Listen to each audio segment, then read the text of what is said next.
आज हम आपको बताएंगे कि भारत के एक वरिष्ठ राजनयिक ने तालिबान के विदेश मंत्री से काबुल में मुलाकात की है और भारत और अफगानिस्तान के बीच संबंध और व्यापार को बढ़ाने की इच्छा जताई है। लेकिन क्या आप जानते हैं कि भारत के विदेश मंत्रालय के एक जॉइंट सेक्रेटरी जेपी सिंह ने गुरुवार को काबुल में तालिबान के विदेश मंत्री आमिर खान मुक्तकी से मुलाकात की है।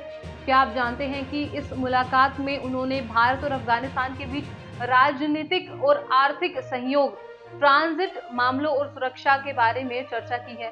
क्या आप जानते हैं कि तालिबान ने भारत को अपना महत्वपूर्ण क्षेत्रीय साथी मानते हुए अफगान नागरिकों के लिए वीजा प्रक्रिया को सरल बनाने का आग्रह किया है? नहीं, यदि नहीं तो आइए जानते हैं। नमस्कार, आप देख रहे हैं न्यूज़ और मैं हूं आपके साथ तनु शर्मा। इस मुलाकात की जानकारी तालिबान के अफगानिस्तान के विदेश मंत्रालय के प्रवक्ता अब्दुल कहार बल्खी ने अपने सोशल मीडिया पर पोस्ट में दी है। उन्होंने लिखा है कि जेपी सिंह और मुक्तकी ने गहन चर्चा की है, जिसमें भारत और अफगानिस्तान के बीच द्विपक्षीय संबंध, आर्थिक और ट्रांजिट मामले, आईएसकेपी से लड़ाई और देश में भ्रष्टाचार के बारे में शामिल है।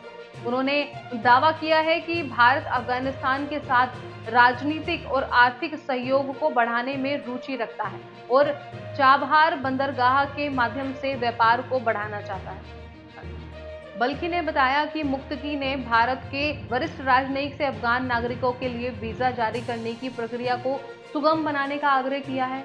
वहीं भारत के मानवीय सहायता के लिए धन्यवाद देते हुए एफएम मुक्तकी ने कहा कि हमारी संतुलित विदेश नीति के अनुसार आईएए क्षेत्र में एक महत्वपूर्ण कार्यकर्ता के रूप में भारत के साथ राजनीतिक और आर्थिक संबंधों को मजबूत करना चाहता है। अंत में एफएम मुक्तकी ने भारत के जॉइंट सेक्रेटरी से अफगान व्यापारियों, रोगियों और छात्रों के लिए वीजा जारी करने की प्रक्रिया को सुगम बनाने का आग्रह किया है। वहीं साथ ही दोनों पक्षों ने अवैध नशीली दवाओं के व्यापार को रोकने के उपायों पर भी चर्चा की है।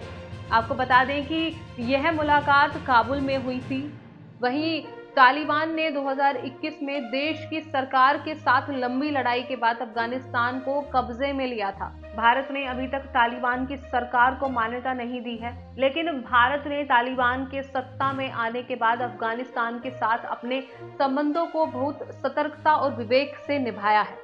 भारत ने तालिबान की सरकार को मान्यता नहीं दी है, लेकिन उसने अफगान लोगों के साथ अपनी मित्रता और सहयोग को बनाए रखने का प्रयास किया है। भारत ने अफगानिस्तान को मानवीय सहायता, विकास सहयोग यानी कि शिक्षा, स्वास्थ्य, व्यापार और ट्रांजिट के क्षेत्रों में अपनी प्रतिबद्धता को दोहराया है। वहीं भारत ने अफगानिस्तान के लिए चाबहार बंदरगाह को एक महत्वपूर्ण गेटवे के रूप में विकसित करने का काम जारी रखा है। भारत ने तालिबान के साथ भी कुछ वार्तालाप किए हैं, लेकिन उसने उनसे कोई समझौता नहीं किया है। भारत ने तालिबान से अपने राजदूतावास की सुरक्षा, अफगान हिंदुओं और सिखों के अधिकार, अफगान नागरिकों के लिए वीजा प्रक्रिया, अफगानिस्तान में शांति और समाधान की प्रक्रिया, आतंकवाद के खिलाफ संघर्ष और अफगानिस्तान की राजनीतिक और सामाजिक विविधता के सम्मान के बारे में बात की। भारत ने तालिबान को अफगानिस्तान के लोगों के लिए एक समावेशी, प्रतिनिधित्वात्मक और लोकतांत्रिक सरकार बनाने और आग्रह किया है।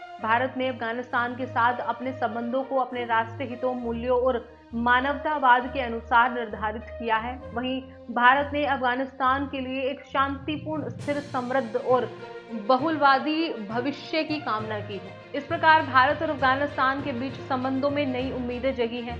भारत ने अफगानिस्तान के साथ अपने संबंधों को अपने राष्ट्रीय हितों, मूल्यों और मानवतावाद के अनुसार निर्धारित किया है। भारत ने अफगानिस्तान के लिए एक शांतिपूर्ण, स्थिर, समृद्ध और बहुलवादी भविष्य की कामना की है। तो ये थी हमारी आज की खास रिपोर्ट। इसके साथ साथ देश और दुनिया की तमाम खबरों के लिए आप बने रहिए न्यूज़ के साथ। नमस्कार।